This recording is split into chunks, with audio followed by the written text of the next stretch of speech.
I just loaded a 20-foot long 6x8. This is a pressure treated 6x8, rough sawn, so it's an actual 6 inches by 8 inches. It is an industrial, agricultural level of treatment, so it's very strong, but I do want to kind of help preserve the posts even more so. When a post is put in the ground, it's at top 6 inches or a foot or so, or even a little bit more than that in certain cases, and that's where the rot's causing. It's just microorganisms get into the wood, eat the wood. That's what causes the rot. So over time, the treatment that is in a pressure-treated post leaches out into the ground, and that causes the post to no longer be treated. Then stuff can eat it once it gets down to a certain level where they can get in there. So even a treated post such as this can become vulnerable in the ground at some point. Doesn't happen every time, but it happens a lot of the time. You can go online, you can Google all the images you can see of very, very, very nice buildings post-construction where they are rotted off. How do you avoid that? Well, you got to break the ground contact.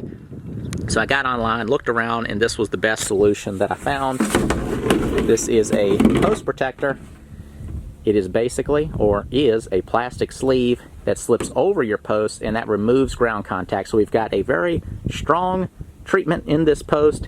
Then we slap this on there, and basically nothing can happen to it. There is impenetrable, so without this, you don't have moisture, you don't have the microorganisms, you don't have contact with soil or anything. As you can see, it's capped off on the bottom. It's got these ribs that helps it to not be pulled out of the ground. This gets fixed to the post itself, and of course the ground is pushing in on it. This is, I believe, 60 inches long, so you can have that way down in the ground, and then you just keep this coming above the ground a wee bit. I'm not sure exactly what it is. I'll check the instructions. I think it's about 6 inches, and that would ensure that nothing really happens. And then you can see these holes right here. Any moisture that ever got down in there would be able to kind of come out in that ribbed venting. This also gives it a little bit of flexibility if you need to kind of jam it up on the posts. They make these in all different types of all different sizes for 4x4s, 6x6s, and the like. But this being an actual rough sawn 6x8, it wasn't quite the right size. So what I did is called the company, asked. They have this, a 4-ply 2x8. So 4 plies of 2x8s laminated up together to be a beam that size, which that comes out to 6 inches by 7.5 inches. So what I'm going to actually do, in taking measurements of this, I'm just going to trim this post down, trim some off of one side, bringing it down to 7 5/8, which I think will fit. So I'm going to start there, trim that off, and then see if I get a good fit. And if I do, I'll go ahead and trim the rest, and I have 10 posts.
As you all know, I have a lot of stuff. Cars, houses, equipment, not to mention a family. With all these things comes a certain amount of risk. Risk that exposes me and my family to liability. We all know there's insurance to cover just about anything, but getting connected with the right company and policy can be a mystery. And even if you do, you don't know if you're getting the best price for the coverage offered. Policy Genius does just that. Policy Genius is your one-stop shop for all your insurance needs, and getting started is easy. First, head to policygenius.com/home8home and answer a few quick questions about yourself and your property. Policy Genius will show you the price estimates for policies that fit your needs and help you find the best option. The Policy Genius team works for you, not the insurance companies. If they find a better rate than what you're paying now, they'll switch you over for free. Policy Genius has saved customers an average of $1,250 per year over what they're paying for home and auto insurance. Head to policygenius.com/home8home to get your free home and auto insurance quotes to see how much you could save. A big thank you to Policy Genius for sponsoring this video. I watch Daddy get the medal.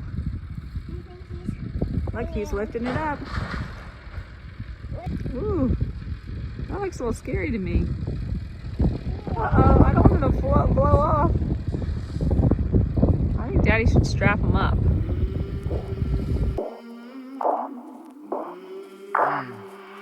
I came from the mud, there's dirt on my hands. Strong like a tree, there's roots where I stand. Oh, I've been running from the law. Hope they won't shoot me down soon.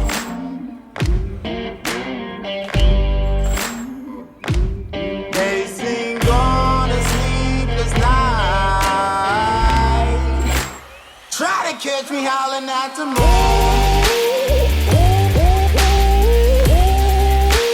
Try to catch me howling at the moon.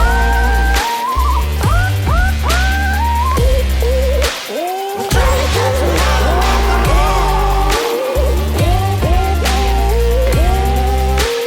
Try to catch me howling at the moon.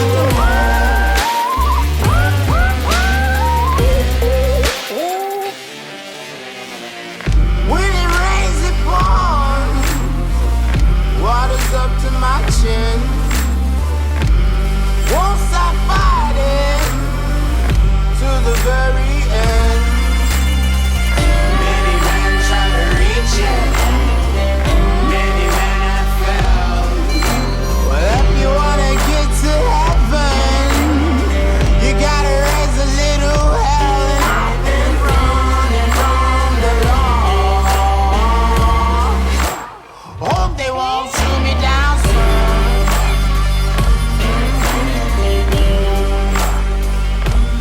They say no to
Got it all welded together on this side, so I'm going to flip it and do some welding on the other side.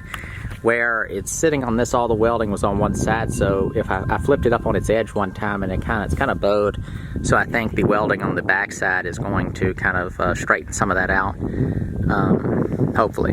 Otherwise I'll just kind of figure that out as I go. The welds are not perfect. This welder's a little undersized for the job, but I think as much welding is going on here to be perfectly fine. One thing you could do in this situation would be to drill holes at all of the weld points and then put a bolt through it. So you could basically bolt this whole thing together so you'd have the welding and the bolts. I think that'd be overkill. I think what it is fine. But let me get it flipped and further welding.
Here's the truss, and while y'all weren't looking, I made another one. This one is a little different, so we'll go over it really quick.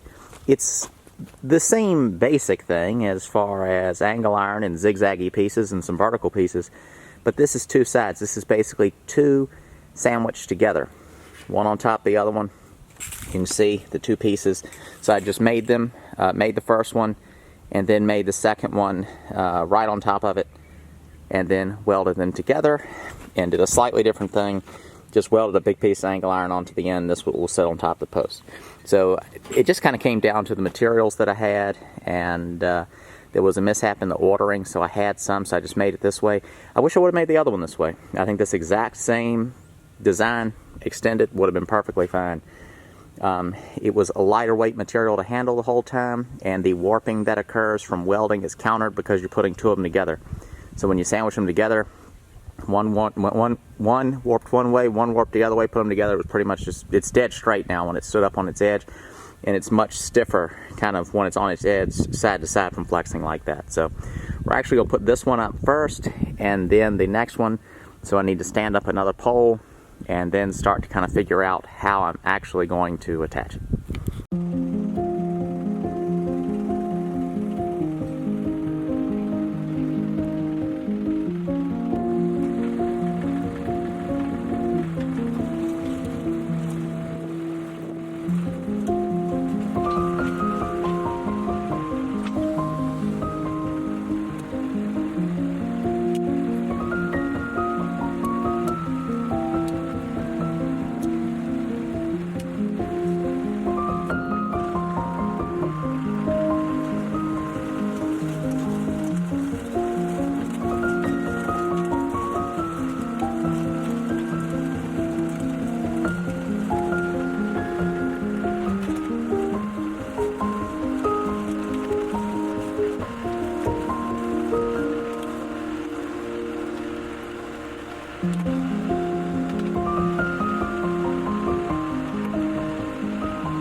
Might be hard to tell, but I went around to each hole and kind of squared them out a little bit. So when you use an auger, more down in the hole, that's why it looks mostly circular. This one kind of missed it. Let me get down there, you'll see. This was where I drilled the hole. So then I just kind of took a digging bar and just dug down beside it.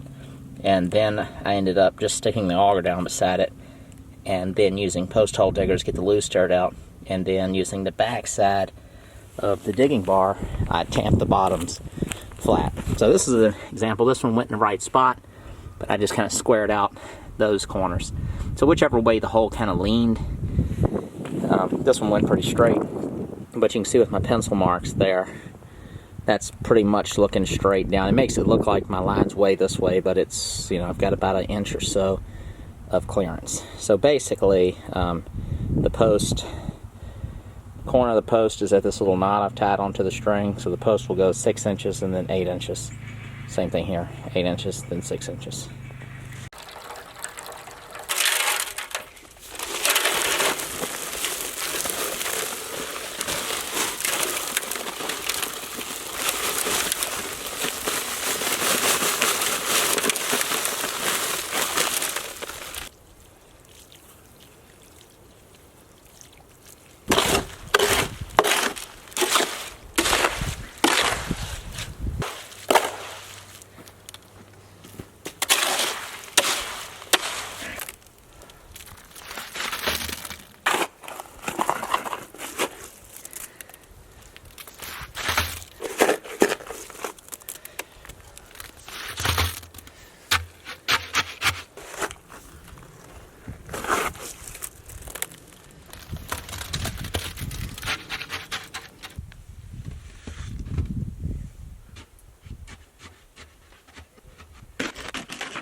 It's supposed to be raining, but it's holding out. So I want to try to stand up one post to kind of see how that goes. They are 20 feet long. They're going about 3 feet down into where the footing I poured is. So lifting that up into that hole is kind of difficult. I've got my tractor and the forks, which extend kind of long, so I'm going to put a strap around the top of the post and try to rock it up into place. Before I do that, I need to slip on the post protector and get it screwed down to the post itself. First step, slide it on. And you'll recall I trimmed these down, so they should fit even easier now, really, because this wood's been drying a little bit and they were still fairly wet when I got them.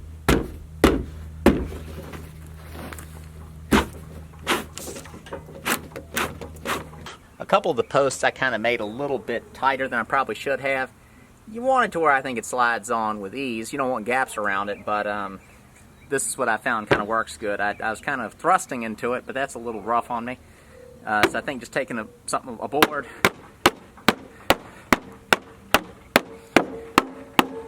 and then you can hear the post is in the bottom now. I can see it right there, the light coming in at an angle. So you just want to make sure that the post itself is making contact with the bottom of the sleeve post protector. And I'm all the way in. There's a dimple here, there, underneath here, and then on this side, that's the location for the hardware, which is lag bolts. So I'm going to get some holes drilled and then screw those lag bolts in there, and they come with washers with rubber seals on them.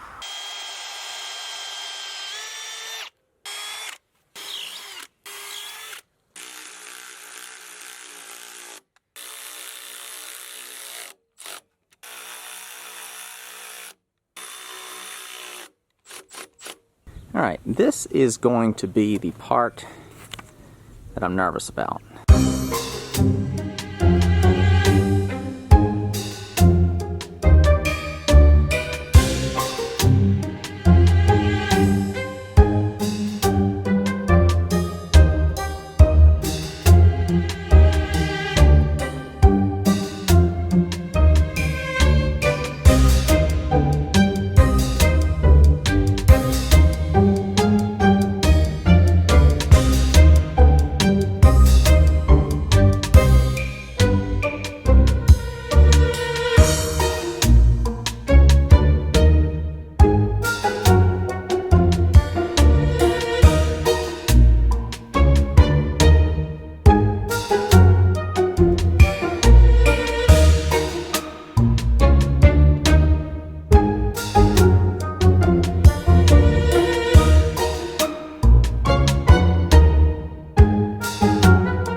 pretty much going to wrap this video up. Hope you all enjoyed it. It was a big undertaking to get everything done, sourcing all the materials, and then the cutting and welding to make those trusses. That took a lot of time. Just doing all this on your own is tricky, even with the tractor, figuring it all out without hurting yourself, basically. Thank you to Policy Genius for sponsoring the video. Be sure to check them out, policygenius.com/home8home, and then check the description for links to my book and videos and other things that I think you may find interesting. See you next time.